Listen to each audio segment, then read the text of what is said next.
Greetings, and hope you are taking care during this very difficult COVID-19 situation. Thank you for joining this short video where I hope to answer the question, or at least provide some insights on how SARS coronavirus 2 causes severe COVID-19 disease. Go over some questions, quote unquote answers, because there are no really definitive answers yet, but I think we have some important clues. And this, of course, leads to more questions.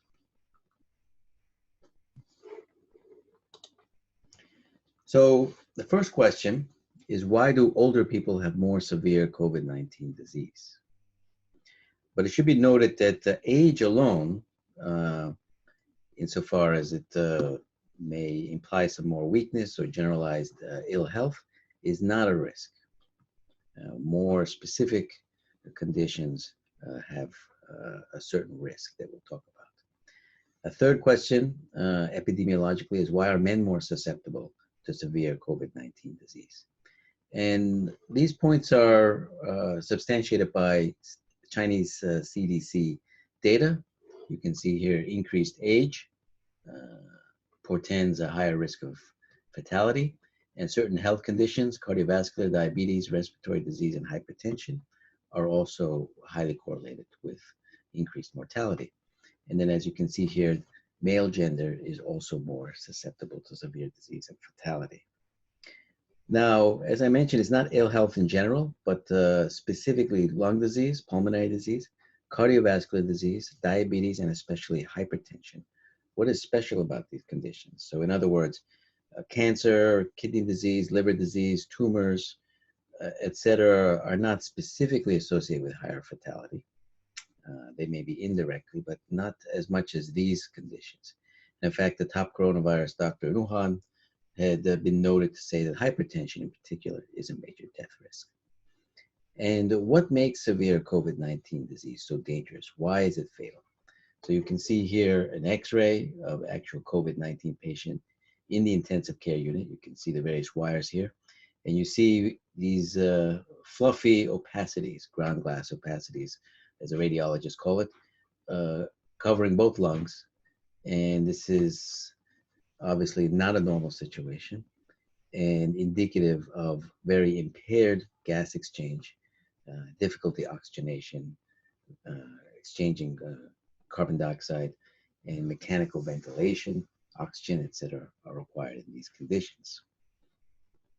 And then there is another big question. How is it that SARS coronavirus 2 is so transmissible, contagious, another word, even though it can be highly fatal in some people? And the reason why this is a mystery is that if you look at this chart of various viruses, you have the case fatality rate in the vertical direction and the infectivity, also known as the R0 on the horizontal axis. And SARS coronavirus 2 is kind of in the middle here. You have very highly fatal but relatively low transmissible Ebola. You have fairly transmissible common cold, but with a very low fatality rate, of course. And then highly transmissible measles that also have a relatively low fatality rate. In general, you can see by this line that there's an inverse relationship between transmissibility and fatality. In other words, more transmissibility, more contagious, generally is less fatal. That would be the viruses in the lower right hand here. Less transmissible are generally viruses that are more fatal. And so SARS coronavirus 2 has a curious mix of both of these. So let's try to answer these questions.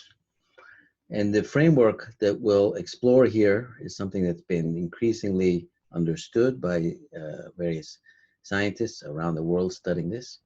And it concerns the ACE system.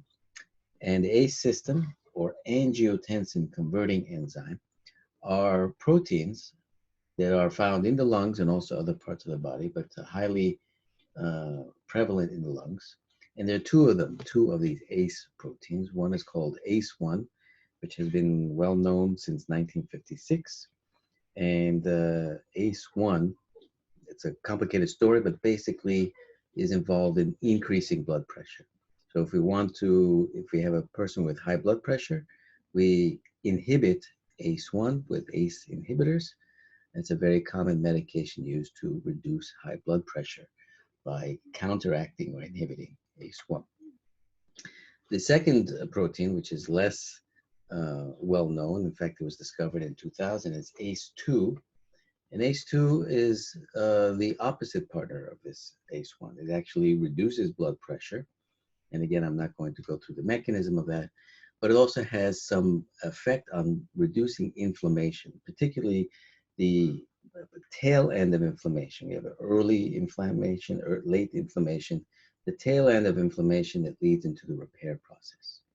So in other words, if we have less of ACE2, we may have increases in blood pressure, we may have increases in inflammation, and increases in fibrosis.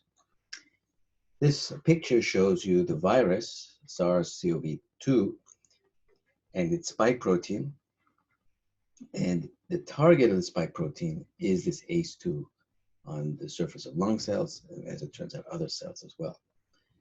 So ACE is not just a technical thing, theoretical, that we're talking about. It is the target for SARS coronavirus 2. So there was one article, and there are several articles about this in Lancet. Are patients with hypertension, diabetes mellitus at increased risk for COVID-19 infections? So there are actually two issues. One is risk of infection and risk of serious disease. So I'll address both of these, but this paper in particular looks at the risk of infection. So let's start in the lower left hand here. We have people with disease, hypertension, diabetes, cardiovascular disease. They will be on these ACE inhibitors. The ACE inhibitor counteracts ACE1 and thereby counteracts the increase in blood pressure, so it lowers the blood pressure.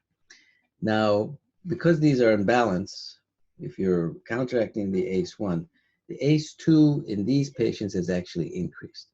Although, even though the absolute numbers are increased, relatively speaking, there might be some challenges around the balance, and we'll talk about that shortly. Now, these increased ACE2, you can imagine the target being more prevalent, makes it easier to be infected with SARS coronavirus 2. That's the point of this article. They argue that because of the increased ACE2, they're at increased risk of COVID-19 infection. I also think they're at increased risk, actually, of the serious consequences, not just increased risk of infection, but also increased risk of the serious consequences. So let's develop that. So as the virus infects these cells that have ACE2, two things happen. One is the virus is internalized, enters into the cell, and by that process, again, I'm not going to talk about the details, but by that process, the ACE2 is also brought in. The ACE2 has to be on the surface to function, and so effectively you're reducing the ACE2 levels. And if you reduce the levels of ACE2, you upset this blood pressure control, and you do the opposite of decreasing inflammation, you can increase inflammation. The second problem is that these ACE2 receptors are located on type 2 pneumocytes, which are very important cells in the lung that produce what's called surfactant.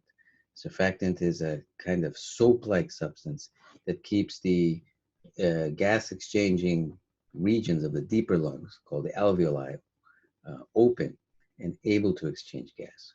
Without surfactant, then the gas exchange is highly compromised. You need mechanical ventilation and oxygen. The other issue is ACE2 reduces inflammation, but if you reduce the ACE2, then the inflammation comes, particularly this fibrotic phase, and you get the characteristic X-ray images, the medical imaging, with these patchy infiltrates, the ground glass opacities. And that too compromises lung function as well. So here's some points and predictions from these concepts. One is hemodynamics. The ACE system, as you can see, both ACE1 and ACE2 are critical elements of the maintenance of blood pressure in an opposing way. And their balance and sufficient amounts is very important for the maintenance of the blood pressure and other cardiovascular parameters. So one prediction is, unlike severe influenza, which infects the lung epithelia in general, the surfaces of the lung, and is more of a large-scale inflammatory process. One reason why you have all the aches and pains with influenza as compared to just more of a cough with COVID-19. Severe COVID-19 is likely to involve significant hemodynamic instability. And this is one reason why the severe case ends up in the intensive care unit. So intensive care specialists are obviously very well trained in that, but this may be more hemodynamically complex, cardiovascularly complex than your usual respiratory infection, your usual severe respiratory infection. Second prediction related to hemodynamics is that while people on ACE might have, ACE inhibitors might have increased ACE2, their reserve capacity is likely to be limited. In other words, the ACE system, and by extension, the hemodynamic stability, will be quite brittle and vulnerable.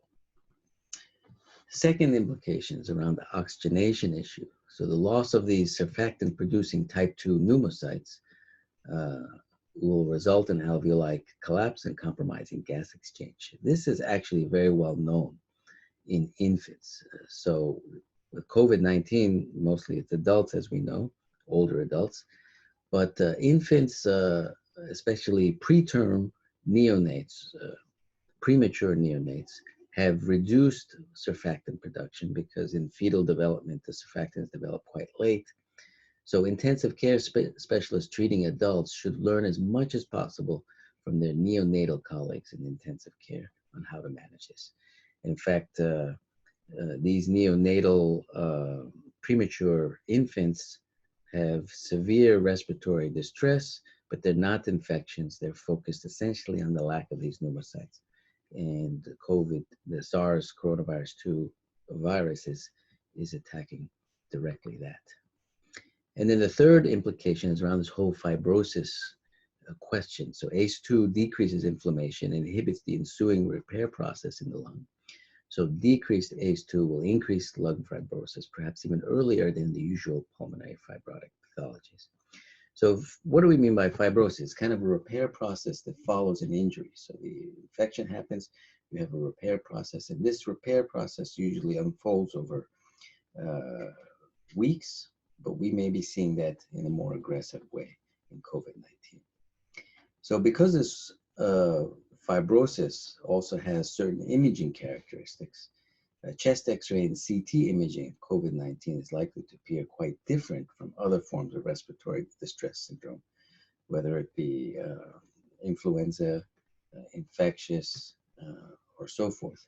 So because laboratory testing may be difficult or delayed, time-consuming, chest X-ray or CT should be considered. Now, if that's not so easy, so there has to be some form of additional study, adjuncts such as deep learning, artificial intelligence, etc., to tease out this signal of combined surfactant loss, classical respiratory distress syndrome with fibrosis.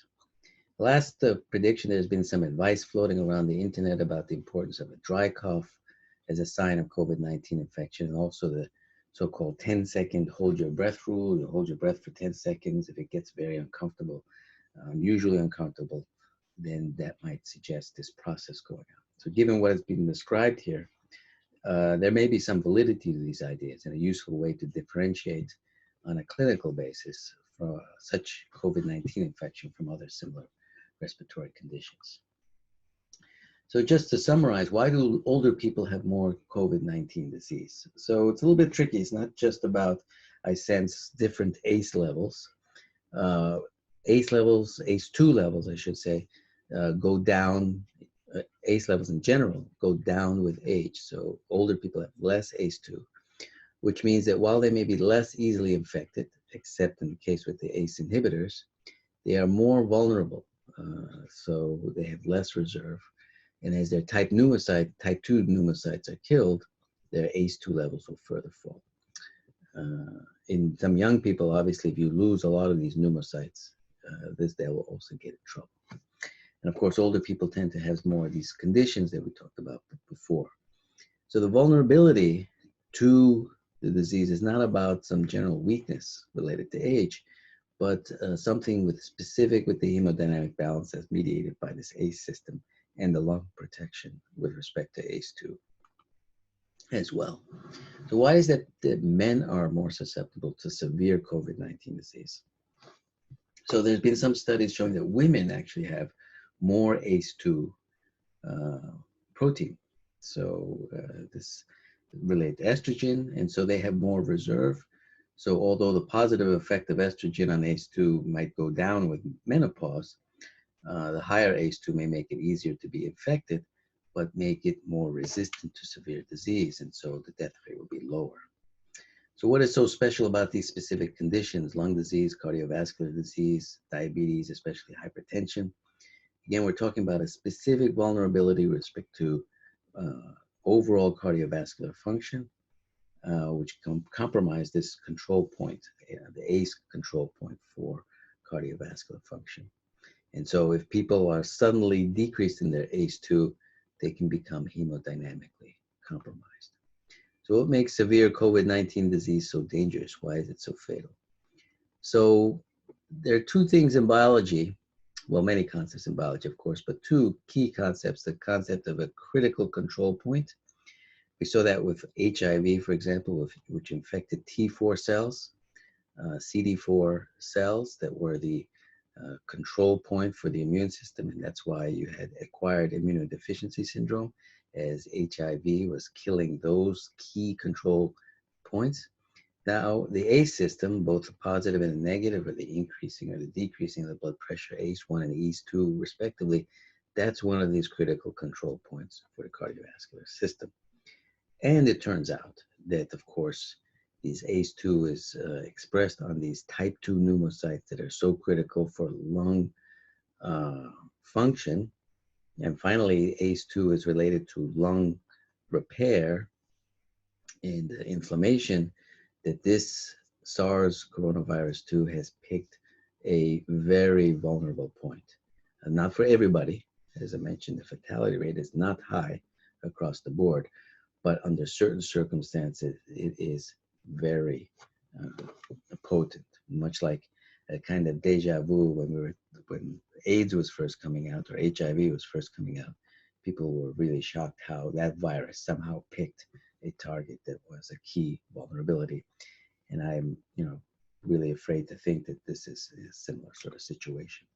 So how about the big question about this inverse relationship between transmissibility and fatality? So you recall this chart here. So one of the reasons why SARS coronavirus 2 can be both is, first of all, ACE2 is found in nearly all tissues.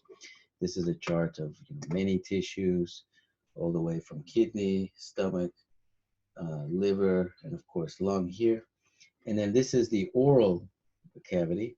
This is the tongue, the floor of the mouth, the base of the tongue, other sites. So ACE2 is found also in the upper respiratory tract. It may not have this critical central role, but clearly that helps it to be effective.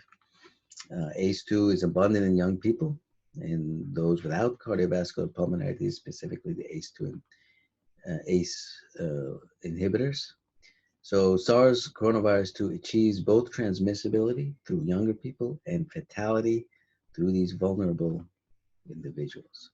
So we need to think about it differently. It's not like the virus is somehow some monster virus out here, very transmissible and very fatal. No, it's down here, but it segments into these two populations, two categories, to have fatality or highly severe disease in certain group related to this ACE2. It's coming more clear around that, and less fatal in these younger populations and without the risk factors. So what can we do? Well, in terms of medicine, we need to consider severe COVID-19 almost as a separate disease entity. It's not just a matter of degree or worst case of the benign infection.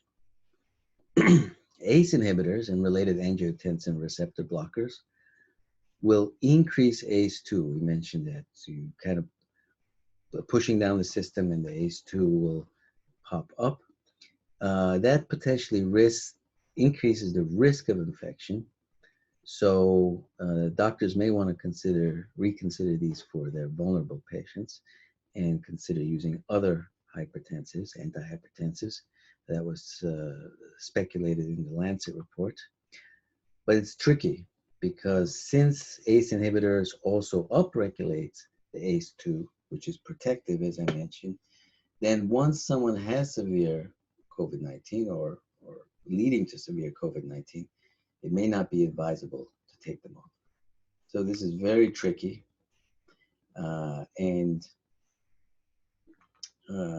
this is not to be considered medical advice. You should always consider your own case with your own doctor. This is more thoughts that specialists should be thinking about. There have been some suggestions that the lung damage, especially difficulty breathing, can occur even with milder cases or recovered cases of COVID-19. And I think this may be a result of the earlier fibrosis process that's been described. Again, in this case, mechanisms to increase ACE2, which I'll mention below, and perhaps for those on ACE inhibitors to change their medications should be considered. So increasing ACE2 might be an important approach to this. In terms of public health, social distancing always remains absolutely critical, especially for older and vulnerable individuals. We should study all of these susceptibilities in more detail, especially the gender and medical and medication history. A lot of public health is around contact tracing and all sorts of exposures. I think we need to see this intersection with the fundamental physiology as well to understand how to manage that. And in terms of science, obviously developing vaccines, early populations with testing this should be with the younger individuals, which is more transmissible.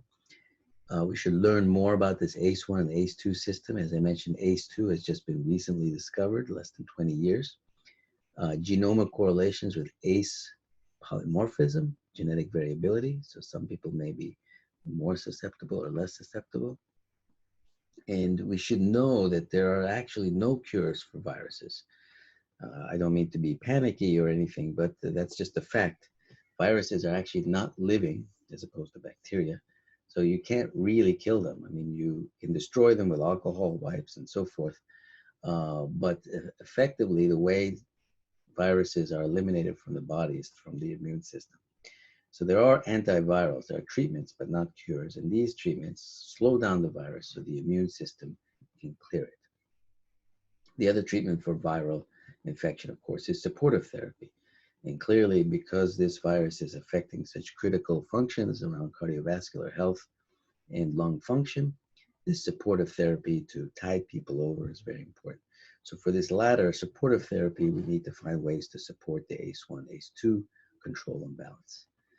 And how can we increase ACE2? Can we infuse it directly? Can we inhale it? Can we maybe give a dose of estrogen to increase it, or other factors, other medicines to increase ACE2? Inhibiting ACE1 has been around for a long time. As I mentioned, ACE inhibitors, ACE1 inhibitors have been around since the middle 70s, 1970s. The flip side, you can inhibit the protein, but to increase the protein levels is quite challenging. So methods to increase ACE2, whatever they may be, should be explored, and we must find a way for that. And that's also for younger people too, not just the susceptible ones, but who might be actually getting some damage from this infection. So thank you very much for listening. I hope this was helpful. And I guess the mark of being helpful is raise even more questions and stimulate more thought. As they say, knowledge is power. It's not perfect, but I think the more we have, the better we'll be. So please take care. And if you have any questions, you can email me, ogangarel@gmail.com. I'm also on LinkedIn. Thank you very much and take care.